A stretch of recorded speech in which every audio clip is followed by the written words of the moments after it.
Hello friends, welcome to my channel. ಇವತ್ತಿನ ಎಪಿಸೋಡ್ನಲ್ಲಿ ಕಾವ್ಯ ಅವರು ಕ್ಯಾಪ್ಟನ್ ಆಗಿದ್ದಾರೆ. ಆ್ಯಂಡ್ ಮನೆಯವರಿಗೆ ಆ್ಯಂಡ್ ಸೀಕ್ರೆಟ್ ರೂಮಲ್ಲಿರುವಂಥ ರಕ್ಷಿತಾ ಆ್ಯಂಡ್ ಧ್ರುವಂತಿಗೆ ಒಂದು ಟಾಸ್ಕ್ ಕೊಟ್ಟಿರ್ತಾರೆ ಬಿಗ್ ಬಾಸ್. ಅದರಲ್ಲಿ ಯಾರು ಗೆದ್ದಿದ್ದಾರೆ, ಲಕ್ಸರಿ ಬಡ್ಜೆಟ್ನ ಯಾರು ಗೆದ್ದುಕೊಂಡಿದ್ದಾರೆ ಅನ್ನೋದು ಇವತ್ತಿನ ವಿಡಿಯೋದಲ್ಲಿ ನಾವು ಡಿಸ್ಕಷನ್ ಮಾಡೋಣ. ಮತ್ತು ಅದಕ್ಕೆ ಭಾಳಷ್ಟು ಕಾವ್ಯ ಕ್ಯಾಪ್ಟನ್ ಆಗಲಿಕ್ಕೆ ಭಾಳಷ್ಟು ಲಾಜಿಕ್ಗಳದಾವ, ಭಾಳಷ್ಟು ರೀಸನ್ಸ್ ಅದಾವ ಅದರ ಹಿಂದುಗಡೆ. ಯಾಕಂತಂದರೆ ಮೆಜಾರಿಟಿ ಓಟ್ಸ್ ಬಂದಿದ್ದಾವೆ ಕಾವ್ಯಾಗೆ. ಸೊ ಅದರ ಬಗ್ಗೆನೂ ಇವತ್ತು ಡಿಸ್ಕಷನ್ ಮಾಡೋಣ. ಯಾರು ಕಾವ್ಯಾಗೆ ಓಟ್ ಹಾಕಿದ್ದಾರೆ, ಅದರ ಹಿಂದುಗಡೆ ರೀಸನ್ಸ್ ಏನು ಅನ್ನೋದು ನಾವು ಡಿಸ್ಕಷನ್ ಮಾಡೋಣ. ಆ್ಯಕ್ಚುಲಿ ನಿನ್ನೆ Gilli and Raghu, Kavya and Suraj ಇಬ್ಬರು ಇವರು 4 ಜನರಿಗೆ ಇಬ್ಬರು ಜೋಡಿಗಳಾಗಿ ಕ್ಯಾಪ್ಟನ್ಸಿ ಕಂಟೆಂಟ್ ಟಾಸ್ಕ್ ಆಡಿರ್ತಾರೆ. ಅದರಲ್ಲಿ ಕಾವ್ಯ ಆ್ಯಂಡ್ ಸೂರಜ್ ಗೆದ್ದಿರ್ತಾರೆ. ಇದು ಹೇಗೆ ಗೆದ್ದಿದ್ದಾರೆ ಹೆಂಗೆ ಅನ್ನೋದು ನಮಗೆ ಗೊತ್ತೈತೆ. ಕೆಲವು ಫೇವರಿಸಮ್ ಆಗಿದೆ. ಕ್ಯಾಪ್ಟನ್ ರಾಶಿಕಾ ಫೇವರಿಸಮ್ದಿಂದ ಕಾವ್ಯ ಆ್ಯಂಡ್ ಸೂರಜ್ ಅವರು ಗೆದ್ದಿರ್ತಾರೆ. ಭಾಳಷ್ಟು ಮಿಸ್ಟೇಕ್ಗಳು ಮಾಡಿದ್ರು, ಅವ್ರಿಗೆ ಪಾಸ್ ಕೊಟ್ಟಿಲ್ಲ. ಗಿಲ್ಲಿ ಆ್ಯಂಡ್ ರಘುಗೆ ಪಾಸ್ ಕೊಟ್ಟಿರ್ತಾರೆ. ಇದ್ರ ಕೂಡ ಭಾಳಷ್ಟು ಚರ್ಚೆ ಆಗಿದೆ ಹೊರಗಡೆ. ಕ್ಯಾಪ್ಟನ್ ರಾಶಿಕಾ ಫೇವರಿಸಮ್ ತೋರಿಸಿದಲೆ ಆ್ಯಂಡ್ ನ್ಯಾಯವಾಗಿ ಜಡ್ಜ್ಮೆಂಟ್ ಕೊಟ್ಟಿಲ್ಲ ಟಾಸ್ಕ್ಗಳಲ್ಲಿ. ಇಡೀ ವಾರ ಒಂದು ಕಳಪೆ ಉಸ್ತುವಾರಿ ಮಾಡಿದ್ದಾರೆ ಅಂತಂದರೆ ಅದು ರಾಶಿಕನೇ. ಆ ಟಾಸ್ಕ್ ಅರ್ಥ ಆಗಿಲ್ಲ ಅವರಿಗೆ. ವಿಪರೀತ ಗೊಂದಲಕ್ಕೆ ಒಳಗಾಗಿದ್ದರು ಅವರು. ಮತ್ತು ಕೆಲವು ಬೇಕಂತಲೇ ಕೆಲವ್ರಿಗೆ ಫೇವರಿಸಮ್ ಮಾಡಲಿಕ್ಕೆ ಅವ್ರು ಲೀನಿಯಂಟ್ ಆಗಿದ್ದರು ಟಾಸ್ಕ್ ಆಡುವಾಗ ಅಂಥೇಳಿ ಭಾಳಷ್ಟು ಇವು ಕೇಳಿ ಬರ್ತಿದ್ದಾವೆ ಹೊರಗಡೆ ಕಾಮೆಂಟ್ಸ್. ಸೊ ನಿನ್ನೆ ಗೆದ್ದಿರುವಂಥ ಕಾವ್ಯ ಆ್ಯಂಡ್ ಗಿಲ್ಲಿಗೆ ಕ್ಯಾಪ್ಟನ್ಸಿ ಟಾಸ್ಕ್ ಫೈನಲ್ ಕೊನೆಯ ಟಾಸ್ಕ್ಗೆ ಕನ್ಫೆಷನ್ ರೂಮ್ಗೆ ಕರೆದಿರ್ತಾನೆ ಬಿಗ್ ಬಾಸ್. ಸೊ ಅಲ್ಲಿ ಅವರಿಬ್ಬರನ್ನ ಕುಂದಿರಿಸಿ ನೀವಿಬ್ಬರು ಯಾರು ಕ್ಯಾಪ್ಟನ್ ಆಗ್ತಾರ ಅಂತ ಹೇಳಿ ವೋಟಿಂಗ್ ಮುಖಾಂತರ ಮನೆ ಮಂದಿ ನಿಮ್ಮನ್ನು ಆಯ್ಕೆ ಮಾಡ್ತಾರೆ. ಅದನ್ನು ರಿಸಲ್ಟ್ಸ್ ನಿಮಗೆ ಆಮೇಲೆ ಹೇಳ್ತೀವಿ, ನೀವು ಇಲ್ಲೇ ಕೂತ್ಕೊಳ್ಳಿ ಅಂತ ಹೇಳ್ತಾರೆ. ಆಮೇಲೆ ಒಬ್ಬೊಬ್ಬರೇ ಬಂದು ಸೂರಜ್ ಆ್ಯಂಡ್ ಕಾವ್ಯ ಫೋಟೋ ಇಟ್ಟಿರ್ತಾರೆ. ಒಬ್ಬೊಬ್ಬರೇ ಬಂದು ನೀವು ವೋಟ್ ಹಾಕ್ರಿ ಅಂತ ಹೇಳಿ ಬಿಗ್ ಬಾಸ್ ಅವರು ಮನೆ ಕಂಟೆಸ್ಟೆಂಟ್ಸ್ಗೆ ಹೇಳ್ತಾರೆ. ಸೊ ಅವಾಗ ರಾಶಿಕಾ ಆ್ಯಂಡ್ ಅಶ್ವಿನಿ ಅಷ್ಟೇ ಸೂರಜ್ಗೂ ವೋಟ್ ಹಾಕಿದ್ದು. ಉಳ್ಕಿದ್ದವರು ಎಲ್ಲರೂ ರಿಮೈನಿಂಗ್ 7 ಮೆಂಬರ್ಸ್ ವೋಟ್ಸ್ ಕೂಡ ಕಾವ್ಯಾಗೆ ಬಿದ್ದಿರ್ತವೆ. ಅಂದರೆ one sided land sides winning ಅಂತ ಹೇಳ್ಬೋದು. ಆ್ಯಕ್ಚುಲಿ ಇದರಲ್ಲಿ ಭಾಳಷ್ಟು ಕಾವ್ಯಾಗೆ ಶಾಕಿಂಗ್ ಅನಿಸಿದ್ದಂತಂದರೆ ಮಾಳು ಆ್ಯಂಡ್ ರಜತ್ ವೋಟಿಂಗ್, ಅವರಿಬ್ಬರದು ಮಾಳು, ರಜತ್, ಚೈತ್ರ ಇವರ ವೋಟಿಂಗ್ ಅವಳಿಗೆ ಶಾಕಿಂಗ್ ಆಗಿರ್ತದೆ. ಇವರು 3 ಜನರು ವೋಟ್ ಹಾಕಲ್ಲ ಅಂತ ಅಂದ್ಕೊಂಡಿರ್ತಾರೆ ಕಾವ್ಯ, ಬಟ್ ಅವ್ರು 3 ಜನರು ಹಾಕಿರ್ತಾರೆ. ಈ ಸೈಡ್ ಸೂರಜ್ಗೆ ಮೆಜಾರಿಟಿ ಬರ್ತದೆ ಅಂಥೇಳಿ ಕಾವ್ಯ ಅಂದ್ಕೊಂಡಿರ್ತಾಳೆ. ಸೀಕ್ರೆಟ್ ರೂಮ್ದಲ್ಲಿರುವಾಗ ಡೆಫಿನೆಟ್ಲಿ ಸೂರಜ್ ಗೆಲ್ತಾನೆ ಅಂತೇಳಿ. ಸೂರಜ್ಗೂ ಎಲ್ಲೋ ಒಂದು ಕಡೆ ಇರ್ಬೋದು, ಯಾಕಂತಂದರೆ ಸೂರಜ್ ಸ್ಟ್ರಾಂಗ್ ಕಂಟೆಸ್ಟೆಂಟ್ ಅಂತ ಹೇಳಿ ರೀಸನ್ಸ್ ಹೇಳ್ಬೋದು. ಮತ್ತು ಗೇಮ್ಸ್ ಟಾಸ್ಕ್ ಚೆನ್ನಾಗಿ ಆಡ್ತಾರೆ ಅಂತಲೂ ಹೇಳ್ಬೋದು. ಅಷ್ಟೇ ಅಲ್ಲದೆ ಅವರು ಎಲ್ಲರ ಜೊತೆನೂ ಚೆನ್ನಾಗಿದ್ದಾರೆ ಅಂತ ಅನ್ನೋದು ಹೊರಗೆ ಕೇಳಿಬರ್ತಿರುವಂಥ ವಿಷಯ. ಸೊ ಡೆಫಿನೆಟ್ಲಿ ಸೂರಜ್ ಆಗ್ತಾರೆ ಅಂತೇಳಿ ಎಲ್ಲರೂ ಅಂದ್ಕೊಂಡಿದ್ರು. ಬಟ್ ಅದೇ ಕಾನ್ಸೆಪ್ಟ್ನಲ್ಲಿ ಇಟ್ಕೊಂಡೇ ಕಾವ್ಯನ ಸೋಲಿಸ್ಬೇಕಂತೇಳಿ ರಕ್ಷಿತಾ ಸ್ಟಾರ್ಟಿಂಗಿಂದನೂ ಟ್ರೈ ಮಾಡ್ತಿದ್ದಾಳೆ. ಕಾವ್ಯಾಗೆ ಬೇಕಂತಲೇ ವೀಕ್ ಟೀಮ್ ಹಾಕ್ಲಿಕ್ಕೂ ಕಾವ್ಯ ರಕ್ಷಿತಾ ಟ್ರೈ ಮಾಡೋದು. ಸೊ ಯಾರನ್ನ ಕ್ಯಾಪ್ಟನ್ ಮಾಡಬಾರ್ದಂತ ಅಂದ್ಕೊಂಡಿದ್ಲು ರಕ್ಷಿತಾ, ಅವರೇ ಕ್ಯಾಪ್ಟನ್ ಆದಾಗ ರಕ್ಷಿತಾ ಗೋಲ್ ನೋಡ್ಲಿಕ್ಕೆ ಆಗಲಿಲ್ಲ. ಯಾಕಂತಂದರೆ ಯಾರನ್ನ ನಾವು ಕೆಡಿಸ್ಲಿಕ್ಕೆ ಹೋಗ್ತೀವೋ ಅವ್ರು ಬೆಳೆದೇ ಬೆಳಿತಾರೆ ಅಂಥೇಳಿ ನಿನ್ನೆ ಎಪಿಸೋಡ್ ಎಕ್ಸಾಂಪಲ್ ಅಂತ ನಾವು ಹೇಳ್ಬೋದು. ಸೊ ವೋಟಿಂಗ್ ಸ್ಟಾರ್ಟ್ ಆಗುವಾಗ ರಾಶಿಕಾ ಆ್ಯಂಡ್ ಅಶ್ವಿನಿ ಇಬ್ಬರು ಸೂರಜ್ಗೆ ವೋಟ್ ಹಾಕ್ತಾರೆ. ರಾಶಿಕಾ ವೋಟ್ ಹಾಕೋದಂತೂ ಎಕ್ಸ್ಪೆಕ್ಟೆಡ್. ಯಾಕಂತಂದರೆ ಅವರಿಬ್ಬರು ಫ್ರೆಂಡ್ಸು ಸ್ಟಾರ್ಟಿಂಗಿಂದನೂ, ಸೂರಜ್ ಬಂದಾಗಿಂದನೂ ರಾಶಿಕಾ ಜೊತೆನೇ ಇದ್ದಾರೆ. ಅವರಿಬ್ಬರು ಫ್ರೆಂಡ್ಸ್. ಸೊ ಡೆಫಿನೆಟ್ಲಿ ರಾಶಿಕಾ ಸೂರಜ್ಗೆ ಹಾಕ್ತಾರಂತ ಗೊತ್ತಿತ್ತು, ಅದರಲ್ಲಿ ಬೇರೆ ರೀಸನ್ಸ್ ಏನಿಲ್ಲ. ಅಶ್ವಿನಿ ವೋಟ್ ಹಾಕಿದ್ದಕ್ಕೂ ಕಾರಣಗಳು ಭಾಳಷ್ಟು ಅದಾವೆ. ಯಾಕಂತಂದರೆ ಸ್ಟಾರ್ಟಿಂಗ್ ಸೂರಜ್ ಅಶ್ವಿನಿ ಮೇಡಮ್ ಜೊತೆ ಚೆನ್ನಾಗಿದ್ದರು. ಕೆಲವು ಸಂದರ್ಭಗಳಲ್ಲಿ ಅವ್ರಿಗೆ ಕಳಪೆ ಕೊಟ್ಟಿದ್ದಾರೆ ಮತ್ತು ನಾಮಿನೇಷನ್ ಕೂಡ ಮಾಡಿದ್ದಾರೆ. ಆದರೂ ಅಶ್ವಿನಿ ಅವರು ಸೂರಜ್ಗೆ ವೋಟ್ ಹಾಕಲಿಕ್ಕೆ ಕಾರಣ ಏನಂತಂದರೆ ಅವ್ರಿಗೆ ಸ್ಟಾರ್ಟಿಂಗಿಂದನೂ ಕಾವ್ಯ ಅಂದರೆ ಆಗಬರಲ್ಲ, ಕಾವ್ಯ ಗಿಲ್ಲಿ ಅಂದರೆ ಯಾವಾಗಲೂ ಆಗಬರಲ್ಲ. ಭಾಳಷ್ಟು ಸಲ ದೊಡ್ಡ ಜಗಳಗಳಾಗಿದೆ. ಇದೇ ವೀಕ್ನಲ್ಲೂ ಕೂಡ ಟಾಸ್ಕ್ನಲ್ಲಿ ಅಶ್ವಿನಿ ಅವರು ಕಾವ್ಯ ಮೇಲೆ ಕುಂತು ಅವ್ರಿಗೆ ನೋವು ಮಾಡಿದಾರೆ ಅಂಥೇಳಿ ಅವರಿಬ್ಬರು ಜಗಳ ಮಾಡ್ಕೊಂಡಿರ್ತಾರೆ, ದೊಡ್ಡ ಜಗಳನೇ ಆಗಿರುತ್ತೆ. ಹೋಗಮ್ಮ ಅಂತಂದದಕ್ಕೆ ನಿಮ್ಮ ಅಮ್ಮಗೆ ಹೋಗಿ ಹೇಳು ಅಂಥೇಳಿ ಅಶ್ವಿನಿ ಅವರು ಮಾತಾಡಿದ್ದು ನಾವು ನೋಡಿದ್ದೀವಿ ನಿನ್ನೆ ಎಪಿಸೋಡ್ನಲ್ಲಿ. ಸೊ ಹಾಗಾಗಿ ಕಾವ್ಯ ಅಂದರೆ ಅಶ್ವಿನಿಗೆ ಯಾವಾಗಲೂ ಆಗಬಾರಲ್ಲ. ಸೊ ಹಾಗಾಗಿ ಕಾವ್ಯಗೆ ಓಟ್ ಹಾಕಲ್ಲ, ಸೂರಜ್ಗೆ ಓಟ್ ಹಾಕ್ತಾರೆ ಅಶ್ವಿನಿ. ಇನ್ನು ಗಿಲ್ಲಿ ಅಂದರೆ ಗೊತ್ತೈತೆ ಸ್ಟಾರ್ಟಿಂಗಿಂದನೂ ಕಾವ್ಯಗೆ ಸಪೋರ್ಟ್ ಆಗಿದ್ದಾರೆ. ಕಾವ್ಯ ಸಪೋರ್ಟ್ ಮಾಡಿಲ್ಲ ಅಂತಂದ್ರೂ ಕೂಡ ಭಾಳಷ್ಟು ವಿಷಯಗಳಲ್ಲಿ ನಾಮಿನೇಷನ್ ಮಾಡಿದ್ರು ಕಾವ್ಯ, ಆದರೂ ಗಿಲ್ಲಿ ಕಾವ್ಯಗೆ ಸಪೋರ್ಟ್ ಮಾಡ್ತಾನೆ.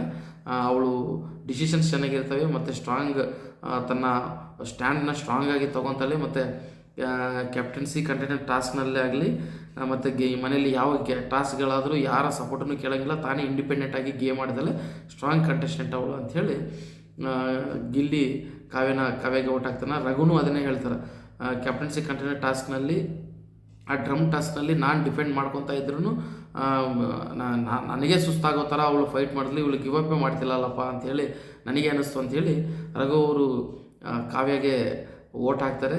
ಆ್ಯಂಡ್ ರಜತ್ ಕೂಡ ಅಷ್ಟೇ, ಗೇಮ್ ಆಡುವಾಗ ಅವಳು ಫಿಸಿಕಲ್ ಸ್ಟ್ರೆಂತ್ ಇರದೇ ಇದ್ದರೂ ಕೂಡ ಅವಳು ಫೈಟ್ ಮಾಡಿರುವಂಥ ಒಂದು ಸ್ಪಿರಿಟ್ ಇದೆಲ್ಲ ನಿಜವಾಗ್ಲೂ ಅದು ನನಗೆ ಲೈಕ್ ಆಗಿದೆ. ಅದಕ್ಕೆ ನಾನು ಕಾವ್ಯಗೆ ಓಟ್ ಹಾಕ್ತಿದ್ದೀನಿ. ಇವಳು ಕ್ಯಾಪ್ಟನ್ ಆದರೆ ಹೇಗೆ ಮನೆಯನ್ನು ನಿಭಾಯಿಸ್ತಲ್ಲ ಅಂಥೇಳಿ ನಾನು ನೋಡಬೇಕಾಗಿದೆ. ಮತ್ತು ಅವಳು ನಿಭಾಯಿಸ್ತಲ್ಲ ಅಂಥೇಳಿ ನನಗೆ ಕಾನ್ಫಿಡೆನ್ಸ್ ಇದೆ ಅಂಥೇಳಿ ರಜತ್ ಓಟ್ ಹಾಕ್ತೇನೆ.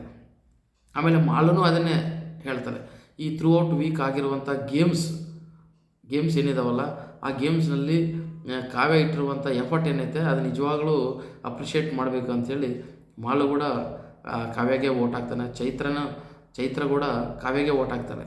ಯಾಕಂತಂದರೆ ಅವಳು ಕೂಡ ಗೇಮ್ಸ್ನೇ ಒಂದು ಪ್ರಾಮಾಣಿಕವಾಗಿ ತಗೊಂಡು ಕಾವ್ಯಗೆ ಓಟ್ ಹಾಕ್ತಾರೆ. ಯಾಕಂತಂದರೆ ಗೇಮ್ಸ್ ಆಡುವಾಗ ಮಾತ್ರ ಅವಳು ಎದುರಿಲ್ಲ, ರಘು ಇದ್ದರೂ ಕೂಡ ಎದುರಿಲ್ಲ. ಮತ್ತು ನಾನು ಅವಳು ಪರವಾಗಿ ಒಂದು ಟಾಸ್ಕ್ನಲ್ಲಿ ಆಡಿದೆ. ಸೊ ಅವಾಗೂ ಕೂಡ ಕಾವ್ಯ ಒಂದು ಸ್ಪಿರಿಟ್ ಅನ್ನೋದು ಚೆನ್ನಾಗಿತ್ತು, ಟ್ರೂ ಸ್ಪಿರಿಟ್ನಲ್ಲೇ ಗೇಮ್ ಆಡ್ತಲ್ಲ ಅಂತ ಅನ್ನಿಸ್ತು. ಸೊ ಅದಕ್ಕೆ ನಾನು ಕಾವ್ಯಗೆ ಓಟ್ ಹಾಕ್ತೇನೆ ಅಂಥೇಳಿ ಚೈತ್ರನೂ ಓಟ್ ಹಾಕ್ತಾರೆ. ಸೊ ಹೀಗೆ ಮನೆ ಮಂದಿ 7 members, Spandana and Dhanush, obviously Spandana Kavya ಇಬ್ಬರು ಫ್ರೆಂಡ್ಸ್ ಇರ್ತಾರೆ. ಸೊ ಡೆಫಿನೆಟ್ಲಿ ಸ್ಪಂದನ ಕೂಡ ಕಾವ್ಯಗೆ ಓಟ್ ಹಾಕ್ತಾರೆ. ಆ್ಯಂಡ್ ಧನುಷ್ ಅಂತೂ ಕಾವ್ಯಗೆ ಯಾವಾಗಲೂ ಸಪೋರ್ಟ್ ಆಗಿದ್ದಾನೆ. ಮನೆಯೊಂದಿಗೆ ಧನುಷ್ ಕ್ಯಾಪ್ಟನ್ ಇದ್ದಾಗ ಕಂಟೆಸ್ಟೆಂಟ್ಸ್ಗೆ ರ್ಯಾಂಕಿಂಗ್ಸ್ ಕೊಡಂತಂದರೆ ಕಾವ್ಯನ ಫಸ್ಟ್ ಪಾಯಿಂಟ್ನಾಗ ಇಟ್ಟಿರ್ತಾನೆ ಧನುಷ್.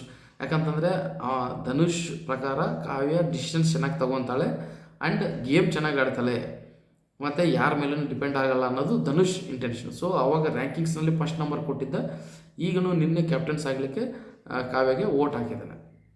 ಸೊ ಇದಾದಮೇಲೆ ಬಿಗ್ ಬಾಸ್ ಅವ್ರ ಕನ್ಫೆಷನ್ ರೂಮಲ್ಲಿ ಇರೋರಿಗೆ ಹೇಳ್ತಾನೆ, ನೀವಿಬ್ಬರಲ್ಲಿ ಮೆಜಾರಿಟಿದಿಂದ ಗೆದ್ದವ್ರು ಯಾರು ಅನ್ನೋದು ನೀವು ಹೊರಗೆ ಹೋಗಿ ನೋಡ್ರಿ ಅಂತ ಹೇಳಿದಾಗ ಇಬ್ಬರು ಹೊರಗೆ ಬಂದು ನೋಡ್ತಾರೆ. ಅಲ್ಲಿ ಕ್ಯಾಪ್ಟನ್ಸ್ ರೂಮ್ ನೋಡಿದಾಗ ಕಾವ್ಯ ಫೋಟೋ ಇರುತ್ತೆ. ಸೊ ಕಾವ್ಯ ಸಖತ್ ಖುಷಿ ಆಗ್ತಾಳೆ. ಇದಾದಮೇಲೆ ಅಶ್ವಿನಿ ಆ್ಯಂಡ್ ರಾಶಿಕಾ ಡಿಸ್ಕಷನ್ ಮಾಡ್ತಾರೆ ಈ ಪ್ರೊಸೆಸ್ ಬಗ್ಗೆ, ಕ್ಯಾಪ್ಟನ್ಸಿ ಟಾಸ್ಕ್ನಲ್ಲಿ ಓಟ್ ಹಾಕಿದ್ರ ಬಗ್ಗೆ ಡಿಸ್ಕಷನ್ ಮಾಡ್ತಾರೆ. ಆ್ಯಕ್ಚುಲಿ ನನಗೆ ಯಾರ್ದು ಶಾಕಿಂಗ್ ಅನಿಸಿಲ್ಲ, ಮಾಲು ಅಣ್ಣ ಆ್ಯಂಡ್ ಚೈತ್ರ ಅವರು ಇವರಿಬ್ಬರು ಕಾವ್ಯಗೆ ಓಟ್ ಹಾಕಲ್ಲ ಅಂತ ಅಂದ್ಕೊಂಡಿದ್ದೆ, ಬಟ್ ಓಟ್ ಹಾಕಿದ್ದಾರೆ. ಮಾಲು ಅಣ್ಣ ಕಾವ್ಯ ಬಗ್ಗೆ ಕಳಪೆ ಕೊಟ್ಟರು ಮತ್ತು ಇದು ನಾಮಿನೇಷನ್ ಮಾಡೋಕ್ಕೂ ಮಾಡ್ತೀನಿ ಅಂತಲೂ ಹೇಳಿದ್ದ. ಅಂಥದ್ದವರು ಯಾಕೆ ಹಾಕಿದ್ರು ಕಾವ್ಯಗೆ ಅನ್ನೋದು ಗೊತ್ತಾಗಿಲ್ಲ ಅಂಥೇಳಿ ಮಾಳು ಬಗ್ಗೆ ಅಸಮಾಧಾನ ವ್ಯಕ್ತಪಡಿಸ್ತಾರೆ ರಾಶಿಕಾ. ಅಂದರೆ ಮನೆಯವರು ನೋಡಿ ಯಾವ ಥರ ಡಿಸಿಷನ್ಸ್ ತೊಗೊತಾರೆ ಅನ್ನೋದನ್ನು ಹೇಳಲಿಕ್ಕೆ ಬರಲ್ಲ ಅಂಥೇಳಿ ಅವರಿಬ್ಬರು ಅನ್ಕೊಂಡಿರ್ತಾರೆ. ಯಾರ ರೀಸನ್ಸ್ ಅಲ್ಲಿ ಅವ್ರಿಗೆ ಇರ್ತದೆ, ಆ ಪಾಯಿಂಟ್ನಾಗ ಏನು ಅನಿಸ್ತದೋ ಅವ್ರಿಗೆ ಓಟ್ ಹಾಕ್ತಿರ್ತಾರೆ ಅಷ್ಟೇ. ಇದರಲ್ಲಿ ಯಾರು ಈ ಬಿಗ್ ಬಾಸ್ನಲ್ಲಿ ಒಬ್ಬ ಕಂಟೆಸ್ಟೆಂಟ್ ಮೇಲೆ ಒಂದೇ ಒಪಿನಿಯನ್ ಲಾಸ್ಟ್ವರೆಗೆ ಇರ್ತದಂತ ಹೇಳಲಿಕ್ಕಾಗಲ್ಲ. ಆ ಸಿಚುವೇಶನ್ಗೆ ತಕ್ಕಂಗೆ ಅವರು ಡಿಸಿಷನ್ಸ್ ತೊಗೊತಿರ್ತಾರೆ, ತಪ್ಪೇನಿಲ್ಲ. ಇದಾದಮೇಲೆ ಲಕ್ಸರಿ ಬಡ್ಜೆಟ್ ಟಾಸ್ಕ್ ಅಂತೂ ಸಖತ್ತಾಗಿ ಇಂಟ್ರೆಸ್ಟಿಂಗ್ ಆಗಿತ್ತು. ಅದರಲ್ಲಿ ಏನು ಮಾಡಬೇಕಾಗಿತ್ತು ಅಂತಂದರೆ ಮನೆಯಲ್ಲಿ ತುಂಬ ಗಲೀಜು ಮಾಡಬೇಕು.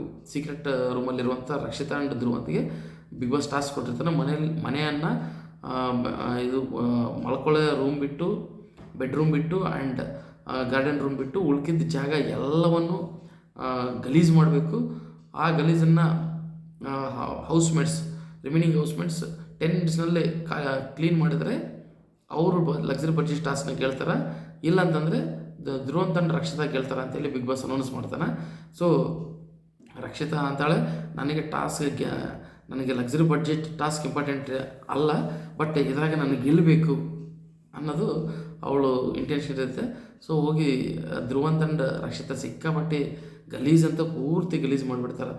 Bathroom area, kitchen area, activity area ಎಲ್ಲ ಮನೆಯಲ್ಲಿ ಹಾಲ್ ಎಲ್ಲನೂ ಪೂರ್ತಿ ಗಲೀಜು ಮಾಡಿ ಇಟ್ಬಿಡ್ತಾರೆ ಇಬ್ಬರು. ಡೋರ್ ಓಪನ್ ಮಾಡಿ ಬಂದು ನೋಡಿದಾಗ 10 ನಿಮಿಷದಲ್ಲಿ ಕ್ಲೀನ್ ಮಾಡ್ಬೇಕಂತಂದಾಗ ಅಲ್ಲೇ ಅರ್ಧ ಸತ್ತೋಗಿರ್ತಾರೆ ಮೆಂಬರ್ಸ್, ಇದನ್ನು ಕ್ಲೀನ್ ಮಾಡೋಕ್ಕಾಗಲ್ಲ ಅಂತೇಳಿ. ಸೊ ಹಾಗಾಗಿ ಅದನ್ನು ಕ್ಲೀನ್ ಮಾಡೋಕ್ಕಾಗಲ್ಲ. ಲಕ್ಸುರಿ ಬಡ್ಜೆಟ್ ಟಾಸ್ಕ್ನ ಧ್ರುವಂತ್ ಅಂಡ್ ರಕ್ಷಿತಾ ಗೆಲ್ತಾರೆ. ಇದಾದಮೇಲೆ ಕಳಪೆ ಉತ್ತಮ ಚಟುವಟಿಕೆ ನಡೆಯುತ್ತೆ. ಇದರಲ್ಲಿ 5 ಜನರು ಕಾವ್ಯಗೆ ಉತ್ತಮ ಅಂತ ಕೊಡ್ತಾರೆ, 4 ಜನರು ಮಾಳುಗೆ ಉತ್ತಮ ಅಂತ ಕೊಡ್ತಾರೆ, 9 ಜನರು ಕಳಪೆ ಅಂತ ಹೇಳಿ ಚೈತ್ರ ಅವ್ರು ಕೊಡ್ತಾರೆ. ಯಾಕಂತಂದರೆ ಚೈತ್ರ ಟಾಸ್ಕ್ನಲ್ಲಿ ಬಳಸಿರುವಂಥ ಪದಗಳಾಗಲಿ ಈ ವಾರ ತುಂಬ ಪೂರ್ತಿ ಅಳ್ಕೊತಾನೆ ಇದ್ಲು. ಸೊ ಹಾಗಾಗಿ ಚೈತ್ರ ಅವರಿಗೆ ಕಳಪೆ ಕೊಡ್ತಾರೆ. ಸೊ ನಾಳೆ ಎಪಿಸೋಡ್ನಲ್ಲಿ ಕಿಚ್ಚ ಸುದೀಪ್ ಅವರು ಯಾರಿಗೆ ಕ್ಲಾಸ್ ತೊಗೊತಾರೆ, ಸಿಕ್ಕಾಪಟ್ಟೆ ಕ್ಲಾಸ್ ತೊಗೊಳ್ಳೋದೈತೆ. ಚೈತ್ರ ಅವ್ರಿಗೈತೆ, ಅಶ್ವಿನಿ ಅವ್ರಿಗೈತೆ, ರಕ್ಷಿತಾಗಂತೂ ತುಂಬ ಇದೆ. ಸೊ ಇವ್ರ ಮೇಲೆ ಡೆಫಿನೆಟ್ಲಿ ಕ್ಲಾಸ್ ತೊಗೊತಾನೆ ಕಿಚ್ಚ ಸುದೀಪ್ ಅವರು. ಅಷ್ಟೇ ಅಲ್ಲದೆ ಧ್ರುವಂತ್ ಅವ್ರಿಗೆ ಕಿಚ್ಚನ ಚಪ್ಪಾಳೆ ಬರೋ ಸಾಧ್ಯತೆ ಇದೆ ಅಂಥೇಳಿ ಕೇಳಿ ಬರ್ತಾ ಇದೆ. ನೋಡೋಣ ಏನಾಗುತ್ತೋ ನಾಳೆ ಎಪಿಸೋಡ್ನಲ್ಲಿ.